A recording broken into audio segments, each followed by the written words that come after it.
कालचा प्रकार जो आहे आमदार गणपत गायकवाड यांचा, हा उल्हासनगरचा म्हणताय ते नाहीये, हा मुख्यमंत्र्यांच्या जिल्ह्यातला आहे. हा मुख्यमंत्र्यांच्या जिल्ह्यातला आणि या गोळीबाराला स्वतः मुख्यमंत्री जबाबदार आहे. मी गणपत गायकवाड आमदार यांचं निवेदन ऐकलंय. ते त्राग्यानं असं म्हणतायत, मी त्यांच्या कृत्याचं समर्थन करत नाही अजिबात. का लोकप्रतिनिधीनं पोलीस स्टेशनात जाऊन गोळीबार करणं याचं कोणी समर्थन करणार नाही. पण ते सत्ताधारी पक्षाचे आमदार आहेत, भारतीय जनता पक्षाचे.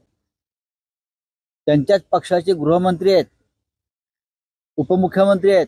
गणपत गायकवाड असं म्हणतायत की मी मनस्तापातून एकनाथ शिंदे यांच्यामुळे हा गोळीबार केलाय. हे त्यांचं स्टेटमेंट आहे. भाजपचे आमदार गणपत गायकवाड असं म्हणतायत, या महाराष्ट्रात जर एकनाथ शिंदेसारखे मुख्यमंत्री असतील तर या राज्यामध्ये फक्त गुन्हेगारच निर्माण होतील.